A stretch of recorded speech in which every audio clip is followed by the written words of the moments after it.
चाहते हैं कि तुम दोनों भी हमारे साथ चलो और उस ऐतिहासिक दृश्य का अनुभव करो जहाँ आर्यवर्त के समस्त राजा महाराजा अपना पराक्रम दिखाएंगे। तब श्री राम कहते हैं कि किंतु मुनिवर, स्वयंवर का अर्थ तो यही है ना कि राजकुमारी जिसे पसंद करेगी उन्हीं के गले में वरमाला डालेगी, तो इसमें शौर्य दिखाने का तो कोई अर्थ ही नहीं है। तब महर्षि विश्वामित्र कहते हैं कि ऐसा इसलिए क्योंकि महाराज जनक ने सीता के स्वयंवर के लिए कठिन शर्त रखी है। सीता एक दिव्य कन्या है, इसलिए महाराज जनक नहीं चाहते कि सीता का विवाह एक साधारण पुरुष से हो।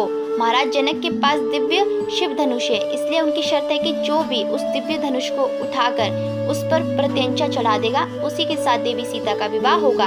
इसी चमत्कार को देखने के लिए तुम हमारे साथ मिथिला चलो, यही हमारी इच्छा है। तब श्री राम कहते हैं कि आपकी इच्छा हमारे लिए आदेश है, हम अवश्य आपके साथ चलेंगे। प्रातः होते ही महर्षि विश्वामित्र श्री राम और लक्ष्मण के साथ मिथिला नगरी की ओर चल पड़ते हैं।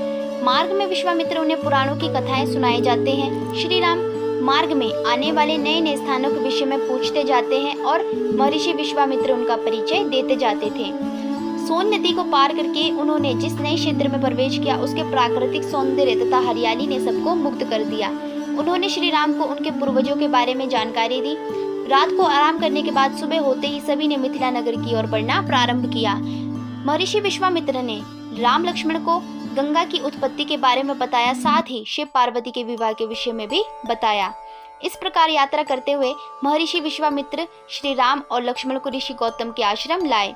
गौतम ऋषि के आश्रम को देखकर श्री राम आश्चर्यचकित हो जाते हैं और महर्षि विश्वामित्र से कहते कि मुनिवर, ये कैसा आश्रम है, ना पूरी तरह से बसा हुआ और ना ही पूरी तरह से उजड़ा हुआ।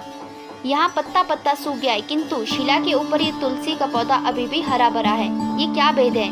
तब मुनिवर कहते हैं कि तुम बिल्कुल सही कह रहे हो, ये सब गौतम ऋषि के श्राप का परिणाम है। किंतु ये तुलसी का पौधा इस शिला के ऊपर अभी भी इसलिए हरा भरा है क्योंकि यहाँ पर अभी भी एक नारी की आत्मा वास करती है। तब श्री राम पूछते हैं, मुनिवर वो नारी कौन है? महर्षि विश्वामित्र कहते हैं कि यहाँ एक अभागन नारी की आत्मा वास करती है। वो अभागन नारी जिसके साथ एक पुरुष ने छल किया और दूसरे पुरुष ने उसे दंड दिया। इस पर लक्ष्मण जी कहते हैं कि ये कैसी अद्भुत कथा है मुनिवर, और वे लोग कौन थे जिन्होंने ये सब किया? महर्षि विश्वामित्र कहते हैं कि दो महान पुरुष, एक देवताओं के राजा इंद्र और दूसरे उस नारी के पति ऋषि गौतम। तब श्री राम पूछते हैं उन्होंने ऐसा क्यों किया?